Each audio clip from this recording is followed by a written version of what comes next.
কূপেও কোনো জল টল পড়েনি, একদমই ড্রাই রয়েছে, কারণ বিকেলে তো আর তাদেরকে বাইরে ছাড়া। সকাল অবধি তো ওয়েদারটা খুবই ভালো ছিল, কিন্তু হঠাৎ করে friends, welcome to my channel people and pets. তো কেমন আছো তোমরা সবাই? আশা করি ভালো আছো। তো আজ আবার চলে এসেছি নতুন একটা দিনে নতুন একটা ব্লগ নিয়ে। তো চলো ব্লগটা শুরু করি। আর দেখতে পাচ্ছ গাইস, হঠাৎ করে এত বৃষ্টি হয়েছে, এখনও দিনটা দেখতে পাচ্ছ পুরো মেঘলা করে আছে, দিন ডাকছে। জাস্ট 1-2 মিনিট হলো যে বৃষ্টিটা থামলো। প্রচুর বৃষ্টি, তার জন্য পুরো লক দেখতে পাচ্ছ ঢেকে রেখেছি আমি অলরেডি। তো চলো বেশি দেরি না করে গিয়ে দেখে আসি পায়রাটা কেমন আছে, যেহেতু বৃষ্টিটা একটু স্টপ দিয়েছে। তো চলো দেখে আসি যে পায়রাটা সব ঠিকঠাক আছে কি না। সকাল অবধি তো ওয়েদারটা খুবই ভালো ছিল, কিন্তু হঠাৎ করে এখন বৃষ্টি হয়ে গেছে। একদমই বলতে পারো, মানে কি বলবো, দেখো হাঁসের বাচ্চাগুলোর কি অবস্থা। চলো এবার দেখে নিই ভিতরে পায়রাদের লফটা সবাই ঠিকঠাক আছে কি না। তো আমি এদিকে পলিথিনটা দিয়ে রেখেছিলাম, যেহেতু বৃষ্টিটা খুবই স্ট্রং বৃষ্টি হয়েছে, মানে একদম বলতে পারো। তোমরা দেখতেই পাচ্ছ জলের কী অবস্থা, পুরো উঠোনে জল জমে আছে। তো গাইস দেখতে পাচ্ছ সবাই ভিতরে আছে। তো আমি একটু লাইটটা জ্বালিয়ে নিই লফটের, তাহলে দেখতে আর একটু সুবিধা হবে। টাইম কিন্তু বেশি হয়নি, টাইম জাস্ট ঘড়িতে এখন বাচ্চা মাত্র 3টে। তারপরে দেখো কি অন্ধকার, তার জন্য লাইটটা আমার জ্বালাতে হয়েছে। তো চলো এবার দেখে নিল লফটের ভিতরে কন্ডিশনটা। তো গাইস লফটের ভিতরে একটু সাবধানে দেখতে হবে, কারণ বেশিক্ষণ দরজা খোলা রাখলে পায়রারা এমন আছে বের হয়ে যেতে পারে। তো একটা পায়রাকেও বাইরে ছাড়া যাবে না, কারণ যেই ওয়েদার। তো চলো আগে উপরে বেবিগুলোকে দেখে নিই। বেশি টাচ করবো না, জাস্ট উপর দিয়ে দেখবো যে মানে জল টল পড়েছে কি না। জল পড়ার তো কথা না। এই দেখো গাইস, উপরে রয়েছে আমার এই মুখির বেবিগুলা। তো তাদের খোপটা তোমরা ভালো করে দেখে নাও, একদমই সাফ। হ্যাঁ, মানে জল টল কিছুই পড়েনি, একদম ড্রাই আছে। এই দেখো, আর দুটা বেবি খুব সুন্দর করে বসে আছে এখানে। তো বাকি খোপগুলো একবার চেক করে নিই। তো বাকি এদিকের খোপটাও ড্রাই আছে, কোনো সমস্যা নেই। বেবিগুলো দুটাই ভালো আছে, কোনো জল টল পড়েনি। বাকি আছে নিচের খোপটা। তো নিচের খোপটা দেখে নিই, চুচুর খোপটা। তো চুচুর বেবিটা কোথায় গাইস? এই যে সাইডে পিছনে বসে আছে সব।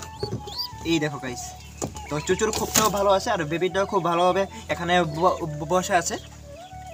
তো বাকি খোপগুলো একদম ড্রাই। গাইস আমার এই পেয়ারটা আমি বুঝতে পারছি না কেন এত লেট করছে এবার ডিম পারতে, কারণ তারা তো এত লেট করে না, মানে তারাও অন্য পেয়ারদের মতো ভালো পেয়ার। আমার একটা রেগুলার ডিম বাচ্চা করা পেয়ার একটা, কিন্তু এবার কেন জানি না এত লেট করছে ফিমেলটা, এখন অবধি ডিম পারেনি।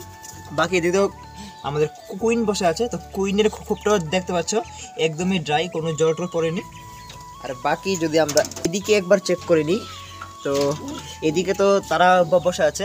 এবারে কালদমের পেয়ারটা তো আগে তোমরা জানো এই বক্সে ছিল, কিন্তু লাস্ট টাইম যখন আমি এখান থেকে ডিমগুলো নষ্ট হয়, বেবিগুলো মারা যায়, তখন সরানোর পর তারা এই খোপটা ছেড়ে এই খোপটাতে চলে এসেছে। আর মক্ষী বেচারিকে মেরে টেরে তার খোপ থেকে তাড়িয়ে দিয়েছে। এই দেখো মক্ষী এখন এখানে বসে থাকে চুপচাপ, আর তারা দুজন এই দুটো খোপে। তো গাইস বৃষ্টির দিনে মেইন হচ্ছে যে খোপের ভিতরে জল টল না থাকলেই হবে, মানে ভিজা ভাবটা না থাকলেই হলো। বাকি অন্য কোনো সমস্যা হয় না বৃষ্টির দিনে, এই ভিজা ভাবটা না থাকলেই বাস, আর কোনো সমস্যা হবে না। বাকি তো খাবার দাবার আমরা দিবই। আর খাওয়া দাওয়া থেকে মনে হচ্ছে গাইস, আমি তো রেগুলারলি বিকেলে আমি খাওয়ান দিই 4টার পরে। তো এখন যেহেতু ওয়েদারটা ভালো না, যে কোনো টাইমে আবার বৃষ্টি আসতে চলেছে। তো অলরেডি তো 3টা বেজে গেছে। তো আজকে ভাবছি এক্ষুনি খাবারটা দিয়ে দেবো, কারণ পরে যদি বৃষ্টি আসে তাহলে খাবারটা আমি দিতে পারবো না, ভিজে দিতে হবে। তো এর থেকে ভালো এখনই দিয়ে দিই খাবারটা, একটু আগে হলো তারা ঠিকভাবে খেয়ে নিই। খাবারটা নিয়ে চলে এসেছি, তো খাবার দিয়ে দিই। এখানে অলরেডি অনেকগুলো খাবার রয়েছে, তারপরও এতে আরও কিছু অ্যাড করে দিই, কারণ বিকেলে তো আর তাদেরকে বাইরে ছাড়া হবে না আজকে, তার জন্য তারা ঘরের ভিতরেই খাবে। তো একটু খাবারটা সব বেশি করে আমি ঘরের ভিতরেই দিয়ে দিই, যে তারা কমফোর্টেবলি খেতে পারে, কোনো সমস্যা না হয়। বিকেলে যদি মনে করো গাইস বৃষ্টিও থাকে, তাহলে আমার কোনো টেনশন নেই, কারণ খাবার দাবার দিয়ে দিলে বাস আরামসে তারা থাকবে এখানে। আর জল তো এখানে রয়েছে, জলটা আমি একটু দিয়ে দেবো। আর জলটা যেহেতু এই ড্রিঙ্কারটা দেওয়াতে আমার একটা গাইস প্লাস পয়েন্ট কি, আমার জল নষ্ট হয় না। এই দেখো এখনও সকালের জল একদম ফ্রেশ রয়েছে, এই দেখো কোনো ময়লা টলা নেই। তো এখন এটাতে জাস্ট আরেকটু জল অ্যাড করে দেবো আমি। তো গাইস মেন লফটের সবগুলা খুবই ঠিকঠাক আছে, প্লাস পায়রারও ঠিকঠাক আছে কোনো পায়রে কোনো মানে ভিজে টিজে নেই, জল টল কোনো লিক করেনি লফটের ভিতরে। তো চলো এবার তাদেরকে খাওয়া দাওয়া দেওয়া কমপ্লিট। তো তাদের কেসটা ঢেকে দিই, ঢেকে বাকি কেসগুলো একবার চেক করে আসি। আর খুবই তাড়াতাড়ি করতে লাগবে কারণ বৃষ্টি অলরেডি চলে আসছে। তো গাইস বৃষ্টি অলরেডি পড়ছে, তো যাই করতে লাগবে তাড়াতাড়ি করতে লাগবে কারণ অলরেডি বৃষ্টি পড়া স্টার্ট হয়ে গেছে। আরে বাবা ফুল বাস এই দেখতে পাচ্ছ আউলের খোপটা, আউলার মেটটা যে খোপটা, তো তাদের খোপেও কোনো জল টল পড়েনি, একদমই ড্রাই রয়েছে। তো চলো তাড়াতাড়ি আগে খাবারটা দিয়ে দিই কারণ বেশি কথা বলতে পারবো না, বৃষ্টি অলরেডি চলে এসেছে। তোমরা জানি না ব্যাকগ্রাউন্ডে বৃষ্টির সাউন্ড পাচ্ছ কি না, বাট আমি ভিজে যাচ্ছি অলরেডি। তো বাস তাদেরকে খাওয়া দেওয়া হয়ে গেছে, জল তো রয়েছে এখানে, সকালে জলটা তো ফ্রেশ রয়েছে। তো থাক তারা এখানে। আরে বাবা লাগে যে লাখ লাখ লাখ লাখ, একা গাইজ ভিডিও করছি তো তার জন্য সমস্যাটা। তো গাইজ বাস তাদেরও হয়ে গেছে কমপ্লিট। আর নিচের পেটটাকে একটু খাবার দিয়ে দিই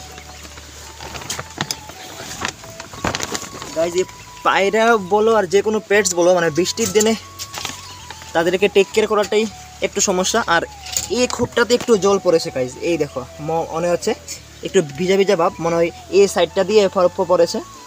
এই দেখো এই যে আমার এই মিসকেটের খোপটা, এটাতে একটু জল পড়েছে, কিন্তু এটাতে কোনো মানে বেবি টেবি নেই, তো তার জন্য কোনো বেশি তো সমস্যা হবে না, পরে আমি চেঞ্জ করে দেবো।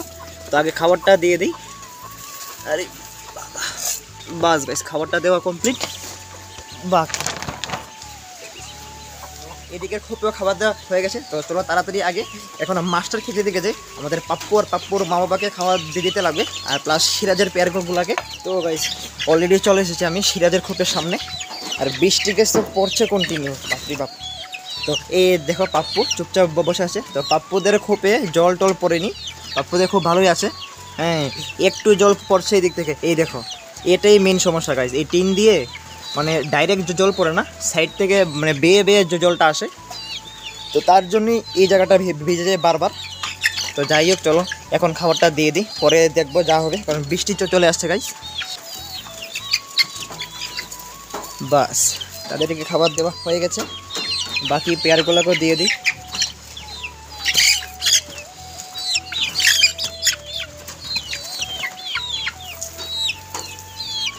বাস আর তারা গাছ ধান খেতে এত নাক করে। আর বাকি এই দেখানো সিরাজের পেয়ারগুলা, এই দেখো এই ইয়েলো পেয়ারটা তাদের সরাতে বসে আছে, আর এখানে ব্ল্যাক পেয়ারটা ফিমেলটা নিচে মনে হচ্ছে পটি করার জন্য এসেছে। তো যাই হোক খাবারটা দিয়ে দিই তাদেরকেও। খোল না বাবা। বাস বাস গাইস তাদেরকেও খাবার দেওয়া হয়ে গেছে, জল তো রয়েছে দেখতে পাচ্ছ। তো এবার চলো ওরিজিনগুলোকেও একটু খাবার দিয়ে দিই। এখন আপাতত মানে খাবার রেডি করার সময় নেই, তার জন্য মুরগিদেরও একটু ধান দিয়ে দিচ্ছি আমি, তারা একটু ধান খাক। পরে আমি বিকালে টাইম পেলে তাদেরকে একটু ভালো করে মেখে ভুসি দিয়ে খাবারটা দেবো। এখন জাস্ট তারা একটু ধান টান খাক। এই দেখো তো বাস এবার তাদের ঢাকনাটা আমি ফেলে দিই, কারণ না হলে জল চলে যাবে ভেতরে। তো গাইস দেখতে পাচ্ছ ওয়েদার একদমই বাজে, তো তার জন্য ভিডিও ঠিক করে আসছে না, বারবার ক্যামেরাতে জল চলে যাচ্ছে। তো দেখতে পাচ্ছ ওয়েদারটা খুবই খারাপ হয়ে আছে। তো লফট আমি পুরো ঢেকে দিয়েছি, শুধু মুরগির ঘরটা খোলা, কারণ ওটাতে মুরগি নেই, মুরগি সব বাইরে ঘুরছে। তো ঠিক আছে চলো গাইস দেখা হবে অন্য আরেকদিন আরও কিছু ভালো আপডেট নিয়ে। ওয়েদারটা যদি ভালো হয় তাহলে বিকেলে আবার ট্রাই করবো ভালো কিছু দেখানোর তোমাদের। তোমরা সবাই ভালো থাকবে, সুস্থ থাকবে, আজকের জন্য আসি, টাটা।